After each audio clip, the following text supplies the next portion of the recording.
Oi. Bom dia a todos. Aumenta um pouquinho meu microfone. É pra eu me ouvir mesmo, porque minha voz é baixa e eu penso que eu tô falando baixo e aí acaba forçando a voz. Mais uma vez, bom dia a todos. Feliz sábado. Bom, acho que já fui apresentado várias vezes, mas não custa nada, né, falar de novo. Meu nome é Pedro, comumente conhecido como Pedrinho. É porque eu era pequeno, né? Como todo mundo começou a me chamar de Pedrinho, fui crescendo, mas o nome ficou. O nome não cresceu, né? Cresceu de letras, né? Porque Pedrinho é maior do que Pedro, mas enfim. Eu quero agora que vocês respondam o que eu disser, tá bom? Essa é antiga. Vamos ver se vocês vão lembrar. Se Jesus te faz feliz, diga amém. Amém. Mas só funciona se você disser com fervor, com força mesmo, tá bom? Vamos lá de novo, testar.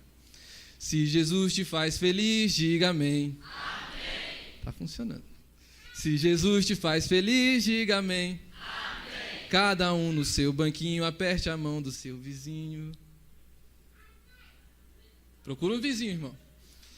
E agora, bem juntinho, diga amém. Amém. Diga amém. Amém. Outra vez. Amém. Se Jesus te faz feliz, diga amém. Amém. Amém. Um dos frutos do Espírito Santo é o quê? A alegria, irmãos, né? Diga amém de novo. Amém. Agora fique de pé. Eu quero que você feche os olhos nesse momento. Nós vamos ler a palavra de Deus. Então, é importante que a gente, antes de ler a palavra de Deus, faça sempre uma oração para buscar a unção do Espírito Santo. Agora feche os olhos e ouça o que eu vou dizer. Nesse momento, você se encontra na presença de Deus. Você agora vai elevar uma oração a Deus. É importante que a gente imagine que estamos mesmo diante da presença dele. Imagine que você chegou da maneira que você está. Não fala da sua vestimenta, fala do seu coração. Da maneira como você está diante de Deus. Você imagina a glória que é Deus. Você não consegue imaginar a fisionomia, você nunca viu ele. Não consegue imaginar a voz dele, porque nunca ouviu ele falando. Mas consegue sentir que está na presença dele. E nesse momento vamos juntos elevar uma oração. Oremos. Querido Deus, nós estamos em Tua presença nesse momento. Nós iremos ouvir a Tua voz, que vai falar através da Tua palavra. Nesse momento, fala nos nossos corações, Senhor, e causa transformação na vida de cada um. Em nome de Jesus, amém. Pode sentar. Você trouxe sua Bíblia, irmão? Eu também trouxe a minha, viu? Tá aqui, olha. Bíblia, né? Pegue sua Bíblia, irmão. Abre 1 Coríntios capítulo 2. Sabe, a palavra de Deus é a maneira... Sabe, quando a gente ora, a gente está falando com Deus, só que a gente fala e não escuta ninguém falando com a gente, né? Porque às vezes a gente escuta, né? Irmão, tá dormindo? Mas não, estou orando, né? Aí você não ouve a voz de Deus. Então, para ouvir a voz de Deus, depois de falar com Ele, você precisa ir para onde? Para a sua palavra, né? Para ouvir a voz dele. E estudando a palavra de Deus, a gente consegue perceber várias coisas diferentes. E assim, pode parecer confuso às vezes a Escritura, mas a verdade é que ela é bem clara. E que o Espírito Santo nos guia durante o estudo da palavra de Deus. E juntos nós vamos hoje testemunhar o cumprimento dessa profecia, de que o Espírito Santo vai nos guiar pelo estudo da palavra de Deus. Diga amém. Vamos ler 1 Coríntios capítulo 2, verso 9.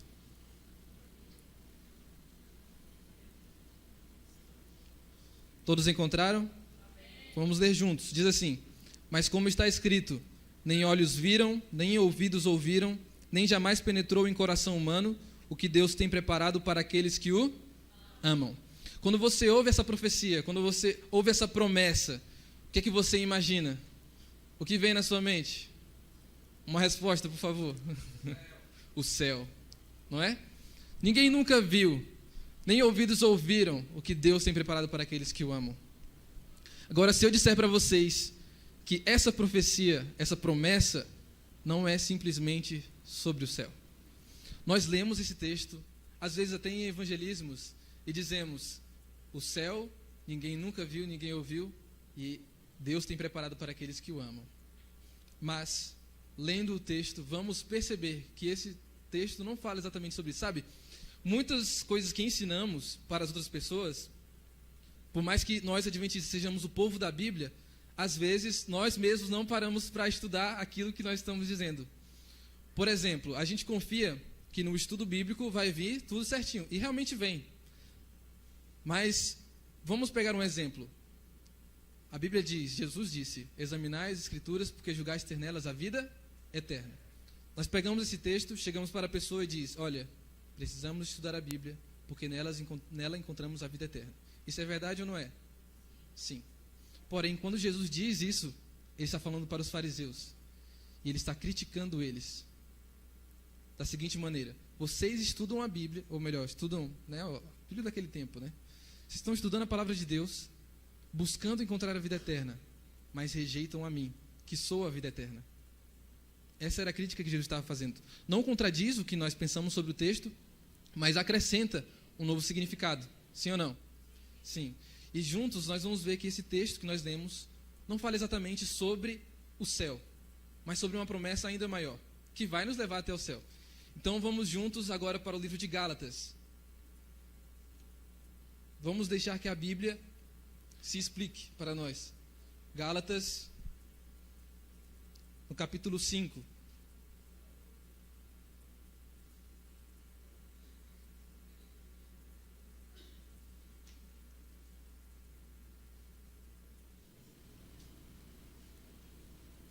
Gálatas 5, versos 22 e 23.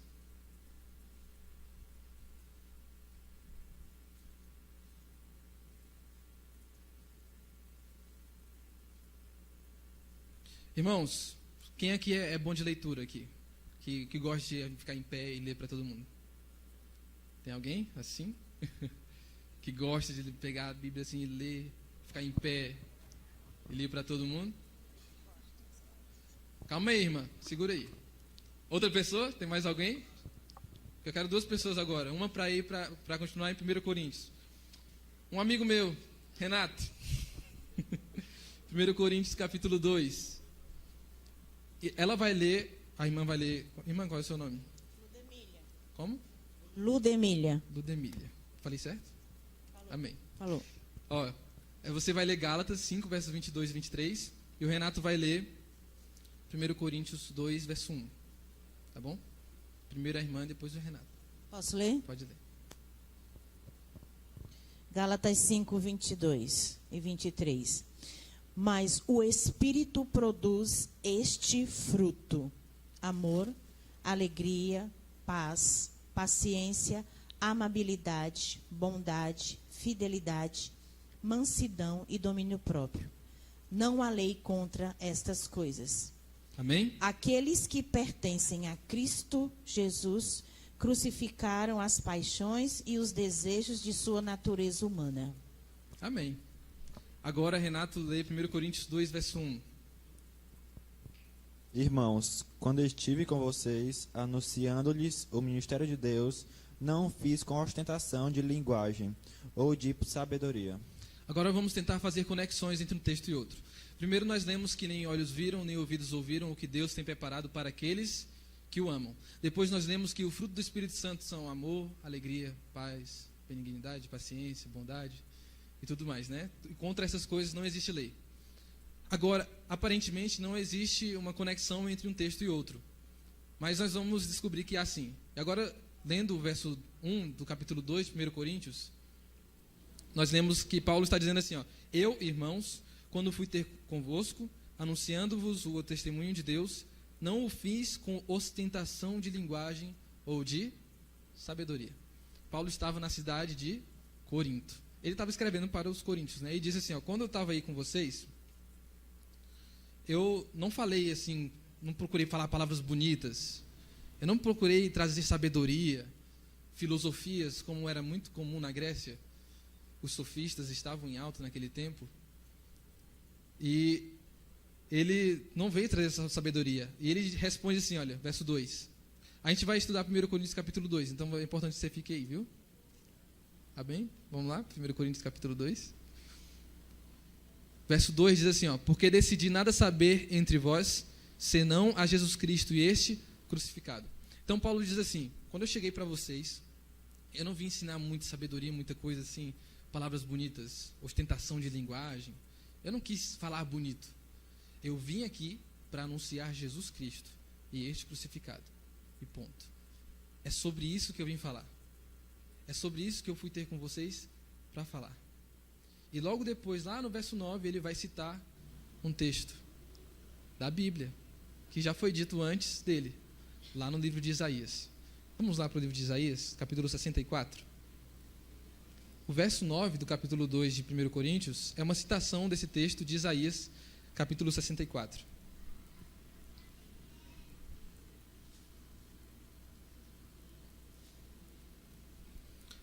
Lendo aqui na versão de onde Paulo tirou, nós vamos ver o significado do que ele estava querendo dizer, né? E vamos entender por que ele disse aquilo. Vamos lá, Isaías 64, verso 4. Todos encontraram? Diz assim: porque desde a antiguidade não se ouviu, nem com o ouvido se percebeu, nem com os olhos se viu Deus além de ti, que trabalha para aquele que nele espera.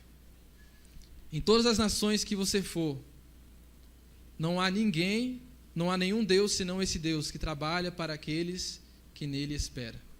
Para aqueles que nele esperam. Então, olha só. Primeiro, o texto que nós lemos: nem olhos viram, nem ouvidos ouviram, nem jamais penetrou no coração humano, que Deus tem preparado para aqueles que o amam. E nós levamos nossa mente logo ao céu, à promessa de Deus. O céu, né? Mas nesse texto, nós vemos que a promessa não é somente sobre o céu, mas sobre tudo que Deus faz por nós, por aqueles que nele esperam. Sobre tudo que Deus faz por aqueles que nele esperam. Então, o leque é bem maior do que o céu, porque envolve também o que Deus faz por nós aqui na terra. Agora, vamos entender que isso não se trata apenas de bênçãos, mas de uma promessa ainda maior. Vamos ler o verso 10 de 1 Coríntios, capítulo 2. Nós lemos o 9, vamos continuar a leitura, né? Verso 10.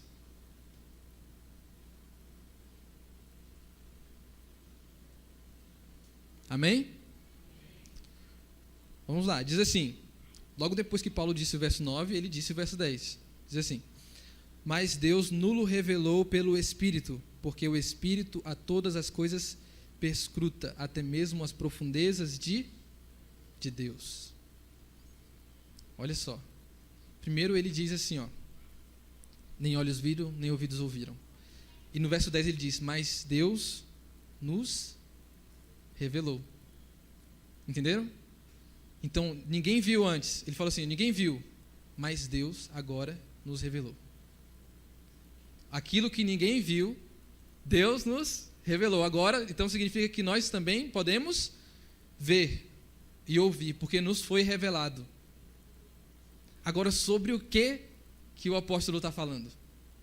Como assim? O que é isso que nos foi revelado, que nós ainda não descobrimos? Que nós ainda não vimos? Porque se foi revelado, nós devemos ver, não é? Vamos ler o verso 11. Diz assim: porque qual dos homens sabe as coisas do homem, senão o seu próprio espírito que nele está? Assim também as coisas de Deus, ninguém as conhece, senão o Espírito de Deus. Quando nós damos o estudo A Verdade sobre a Morte, nós falamos sobre o significado da palavra alma e da palavra espírito.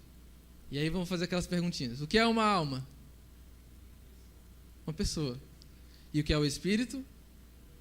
O fôlego de vida, não é? Só que na palavra de Deus, a palavra espírito tem muitas outras funções também, além de significar fôlego de vida. E nesse contexto, ela significa uma outra coisa.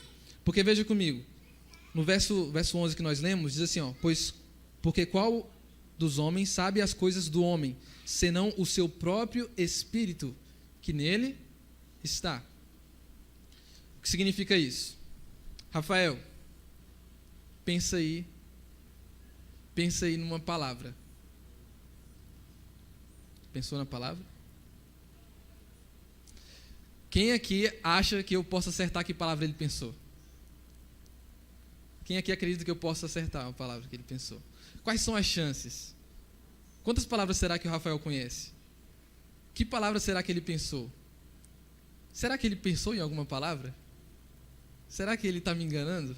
E se eu disser, será que ele mudou no final a palavra? E aí eu ia acertando, mas ele mudou e aí falou outra coisa? Será que quando eu falar a palavra e perguntar para ele se eu acertei, ele vai me falar a verdade? Como que eu posso saber isso? Não posso. Por quê? Porque eu não conheço o cérebro do Rafael, não conheço a mente dele, não conheço o que ele está pensando, não conheço o que ninguém aqui está pensando. Às vezes eu estou aqui falando e você está pensando assim, meu Deus, um menino desse falando um monte de coisa que não faz nenhum sentido. Às vezes você está aqui, verdade, e na mente está, quê? Né? Eu não sei o que está passando na mente de vocês. O verso 11, 1 Coríntios capítulo 2, diz assim: ninguém sabe o que a outra pessoa está pensando, senão ela mesma. Ninguém sabe o pensamento de outra pessoa, senão a própria pessoa. É isso que o texto diz. Qual dos homens sabe as coisas do homem, senão o próprio Espírito que nele está? Quem é que sabe as coisas que eu estou pensando, senão eu mesmo? Agora, ele continua dizendo assim: assim também as coisas de Deus, ninguém as conhece, senão o Espírito de Deus. Da mesma forma que eu não posso ler sua mente, não posso ler a mente de Deus, porque ninguém conhece a mente de Deus, assim como ninguém conhece a mente de ninguém, só a própria mesmo. E às vezes nem a própria, né? Então, o texto está dizendo sobre isso. Vamos recapitular. Ninguém viu e ninguém ouviu. No verso 10, Deus nos revelou. No verso 11, ninguém sabe o que outro pensa, e ninguém sabe o que Deus pensa. Agora, verso 12. Ora, nós não temos recebido o Espírito do mundo, e sim o Espírito que vem de Deus, para que conheçamos o que por Deus nos foi dado gratuitamente. Agora ele está argumentando. Você vai ver que nas falas de Paulo e também nas falas de Jesus, eles usam bastante a ironia, eles usam bastante coisas que ditas de uma forma significam outra, não é? A ironia é isso, você fala uma coisa que significa o contrário dela, né? Obviamente significa o contrário dela, não é? Se eu digo assim, hoje eu estou me sentindo muito belo, radiante, você vai ver claramente que é uma ironia, né? Agora, no texto que Paulo está dizendo aqui, no verso 12, nesse argumento todo dele, ele usa um texto de Isaías 64 para fundamentar a argumentação dele. Como assim? Por exemplo, ele está dizendo aqui, ninguém viu e ninguém ouviu. É assim que está escrito, não é? É como se ele estivesse perguntando assim. É assim que está escrito, não é? Ninguém viu e ninguém ouviu, né? Mas eu digo para vocês que Deus nos revelou. Então ele usa o texto para contrapor o seu argumento. Ele não usa o texto para confirmar o que está escrito. Ele usa para sustentar a própria argumentação. Ele fala assim, lá estava escrito que ninguém viu e ninguém ouviu. E é verdade. Mas agora eu digo para vocês que nos foi revelado. E no verso 11 ele fala, ninguém conhece o que o outro pensa. E ninguém conhece o que Deus pensa. No verso 12, ele fala, nós não recebemos o Espírito do mundo, mas recebemos o Espírito que vem de quem? De Deus. A palavra Espírito aqui está sendo usada para se referir à mente. Eu não conheço o espírito de outro homem, não conheço a mente de outro homem. Mas, porque não nos foi dado conhecer o espírito do mundo, ou seja, o espírito das pessoas, a mente das pessoas. Mas nos foi dado conhecer o Espírito de Deus, portanto, nos foi dado conhecer a mente de Deus. E isso nos foi dado gratuitamente. Temos acesso à mente de Deus. Diga amém. Como Deus é generoso. Vamos para o verso 13. Vamos continuar a leitura. Diz assim, disto também falamos, não em palavras ensinadas pela sabedoria humana, mas ensinadas pelo Espírito, conferindo coisas espirituais com espirituais. Agora você vê um contraponto entre a palavra Espírito e a palavra carne, que significa o ser humano, né? Vamos ler o verso 14. Diz assim, ora, o homem natural não aceita as coisas do Espírito de Deus, porque lhes são loucura, e não pode entendê-las, porque elas se discernem espiritualmente. Então, um contraponto entre a palavra espírito e a palavra natural. O homem espiritual e o homem natural. O que é um ser humano natural? Somos nós, né? Seres humanos, naturalmente, como viemos ao mundo.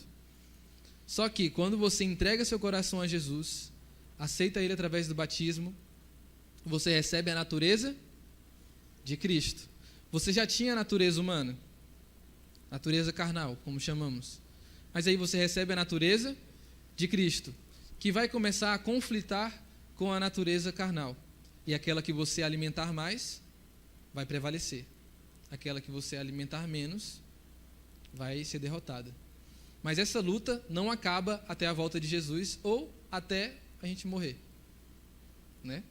Que é quando a sentença está ali cravada para nós. Então, coisas espirituais e coisas naturais. Agora, ele diz assim, ó, no verso 13, que nós já lemos: conferindo coisas espirituais com espirituais. Quando você aceita Jesus e entrega sua vida a Ele através do batismo, você tem acesso à mente de Deus. Mas o que isso significa? Significa que nós podemos ter o mesmo pensamento que houve em Cristo. Eu vou ler um texto aqui, você não precisa ir para lá, eu quero que você continue em 1 Coríntios, mas lá em Filipenses, no capítulo 2, já foi lido, né? Na escola sabatina, mas vamos ler de novo. Verso 2 diz assim: completai a minha alegria, de modo que penseis a mesma coisa, tenhais o mesmo amor, sejais unidos de alma, tendo o mesmo sentimento. Aí no verso 5 ele diz assim: tendo em vós o mesmo sentimento que houve também em Cristo. Nós podemos ter o mesmo sentimento que houve em Cristo. Nós podemos ter o Espírito de Deus em nós. Sabe como é que funciona o papel do Espírito Santo? Espírito Santo muito pouco falado, né, às vezes, deixado de lado, porque é mais importante às vezes Deus e Jesus, e às vezes nós falamos pouco sobre o Espírito Santo. Mas é Ele que está constantemente conosco, nos convencendo do pecado e nos trazendo de volta para os braços de Deus. É Ele que te dá aquela vontade, tipo assim, nossa, fiz besteira.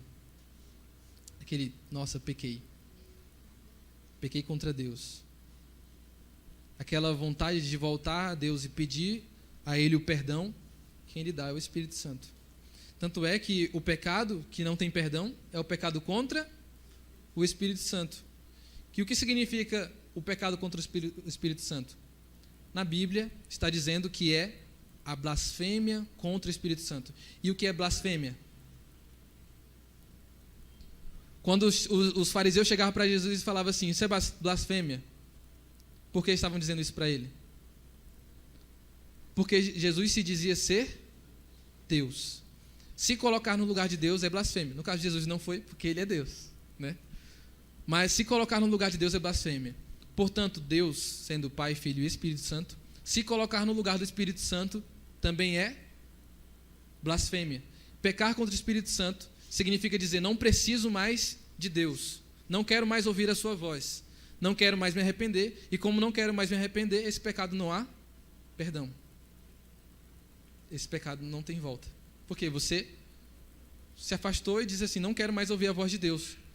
Não aceito mais o Espírito Santo fazendo esse trabalho por mim. Eu quero viver minha vida de acordo comigo mesmo. Então, contra esse pecado, não há perdão. Agora, voltando para 1 Coríntios 2, e vamos encerrar a leitura do capítulo, ok? Verso 15 e verso 16. Diz assim, porém, o homem natural, ou o homem espiritual, julga todas as coisas, mas ele mesmo não é julgado por ninguém. Irmãos, quem pode julgar o irmão do lado? Ninguém, né? Ninguém, né? Só Deus. Agora, esse texto não está alertando sobre julgar os outros. Esse texto, a palavra julgamento também tem outro sentido. A língua portuguesa tem várias palavras que têm vários significados, né? Tem diversos significados. Você vai no dicionário e vê uma palavra e tem lá o significado 1, o significado 2, o 3, e às vezes, né? Vários significados, aí você vai procurando outras palavras que você não entendeu durante a explicação. Então, as palavras têm muitos significados. A palavra julgamento também não é diferente. A palavra julgar também tem outros significados. Por exemplo, Jesus vai voltar sim ou não? Sim. Jesus vai nos levar para o céu sim ou não? Quanto tempo passaremos no céu? Fazendo o que lá? Julgando. E o que significa esse julgar? Comprovação. Julgamento de comprovação. O que significa comprovar? É ver o que já foi, né? Já foi feito e constatar que foi feito da maneira correta. Não é? E esse julgamento é sobre o quê? Sobre as pessoas que se perderam e as pessoas que se salvaram. Vamos entender o porquê das coisas. Portanto, julgar, nesse sentido, não é decretar sentença, porque quem decreta essa sentença é Deus. Não é isso. Julgar significa compreender, comprovar, entender. Nesse sentido aqui também, o mesmo significado. O homem espiritual julga a todas as coisas, entende todas as coisas espirituais, mas ele mesmo não é julgado por ninguém. Nós conhecemos a mente de Deus, mas nós mesmos, ninguém conhece a nossa mente senão o próprio Deus. Entenderam? Nós conhecemos a Deus. Vamos trocar a palavra julgar por conhecer. Olha, porém, o homem espiritual conhece todas as coisas, mas ele mesmo não é conhecido por ninguém. Como assim? Ninguém tem acesso à minha mente. Mesmo eu tendo acesso à mente de Deus, ninguém tem acesso ao que eu penso. Ok? Ele está me explicando minuciosamente todo esse processo sobre conhecer a Deus. Agora no verso 16, que encerra o capítulo, diz assim: pois quem conheceu a mente do Senhor que o possa instruir? Nós, porém, temos a mente de Cristo. Ele fala assim: quem conheceu a mente de Deus? Ele volta fazendo essa pergunta, né? Ele fala: ninguém ouviu. Irmã, muito obrigado. Muito obrigado. Água, né? Então, o texto ele encerra dizendo: pois quem conheceu a mente do Senhor que o possa instruir? Ele volta fazendo essa pergunta, ele vive falando, né? Ninguém conhece, mas Deus nos revelou. Quem pode conhecer a Deus? Mas nós temos a mente de Cristo. Quem pode conhecer a mente do Senhor que o possa instruir? Nós, porém, temos a mente de Cristo, que é o próprio Deus. E ele encerra com essa afirmação de que nós podemos ter acesso à mente de Cristo. E o que isso significaria para a nossa vida? Vamos voltar e ler do verso 1 até o verso 5 de 1 Coríntios capítulo 2. Diz assim: eu, irmãos, quando fui ter convosco, anunciando-vos o testemunho de Deus, não o fiz com ostentação de linguagem ou de sabedoria, porque decidi nada saber entre vós, senão a Jesus Cristo e este crucificado. E foi em fraqueza, temor e grande tremor que eu estive entre vós. Verso 4. A minha palavra e a minha pregação não consistiram em linguagem persuasiva de sabedoria, mas em demonstração do Espírito e de poder, para que a vossa fé não se apoiasse em sabedoria humana, e sim no poder de Deus. Nossa fé não se baseia em sabedoria humana. Nossa fé não se baseia no que o outro pensa. Nossa fé se baseia naquilo que Deus pensa, porque nós temos a mesma mente que houve em Cristo. E a promessa de 1 Coríntios capítulo 2, verso 9, de que ninguém ouviu, nem ouvidos ouviram aquilo que Deus tem preparado para aqueles que o amam, é a seguinte: Deus nos revelou. Deus nos revelou a sua mente, a mente de Cristo. Nós podemos ter acesso a Ele. A nossa vida, como cristãos, é difícil, porque nós vivemos em um constante conflito entre a nossa natureza humana e a natureza de Cristo, a natureza espiritual.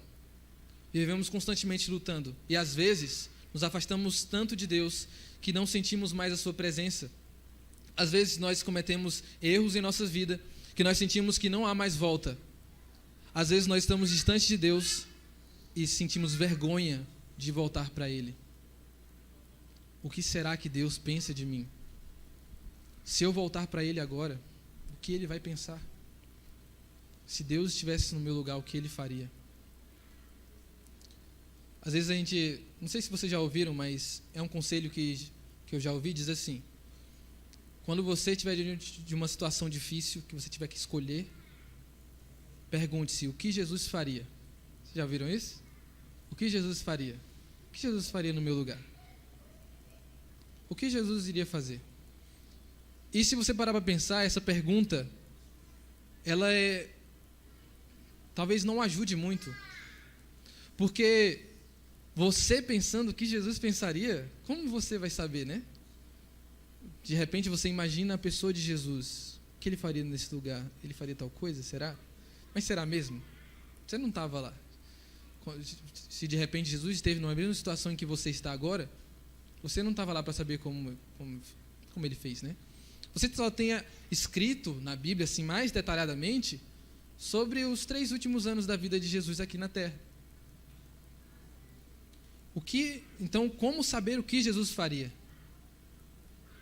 Diante de uma situação dessa, o que fazer? E a resposta é o texto que nós lemos de 1 Coríntios capítulo 2. A promessa é que nós vamos saber essa resposta, porque nós temos acesso agora à mente de Cristo e vamos saber o que Jesus faria. Vamos poder viver de acordo com o que Jesus nos ensina. O que colocou Jesus na cruz foi a prova maior de que a lei não pode ser quebrada, de que a lei não pode ser desfeita. E Satanás queria provar, através da vida de Jesus, fazendo ele pecar, que é impossível viver de acordo com os princípios de Deus. É isso que ele queria provar, tentando fazer Jesus errar o tempo todo. E Jesus viveu a sua vida sem pecado. E quando ele morreu, ele provou para toda a humanidade que nós podemos andar segundo a palavra de Deus. Nós podemos andar como Jesus andou. E o bilhete que Deus nos deixa com a sua vida é a seguinte: assim como eu venci o mundo, vocês também podem vencer. A mensagem de Deus é: nós podemos vencer esse mundo. Nós podemos batalhar até o fim. Nós podemos andar como Jesus andou. Nós podemos pensar como Jesus pensou. Porque essa promessa de que Ele está conosco todos os dias até a consumação dos séculos. Nós vamos errar, nós vamos cair, nós vamos tropeçar, mas devemos sempre levantar, fixar os olhos em Jesus e continuar andando rumo a Canaã celestial. E dizendo para a voz do inimigo que vai te dizer que você não vai mais conseguir, dizer: eu não estou tentando com as minhas forças e não estou pensando como o mundo pensa, porque agora eu pertenço a Jesus. Diga amém? Vamos juntos cantar aquela música, não sei se tem aí. Sou de Jesus. Vamos ficar de pé e juntos cantar.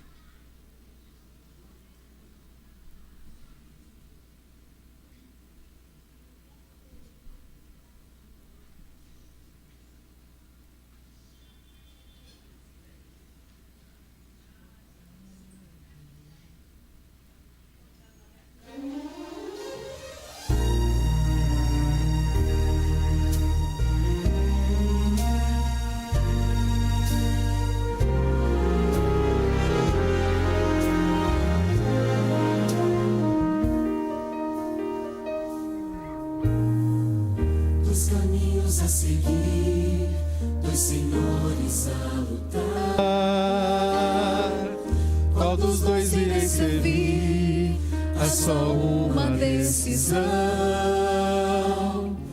Quantas vezes procurei os prazeres deste mundo, encontrei 1000 motivos para chorar. O inimigo sempre vem disfarçando as intenções, com ciladas ao redor, ele quer nos destruir. Só Jesus pode me dar a real felicidade e poder para ser um vencedor. Sou de Jesus, o Senhor da vitória, o alimento, a vida, rocha eterna da salvação. Seu amor me atraiu, deu-me paz e alegria. Eu já fiz minha escolha, sou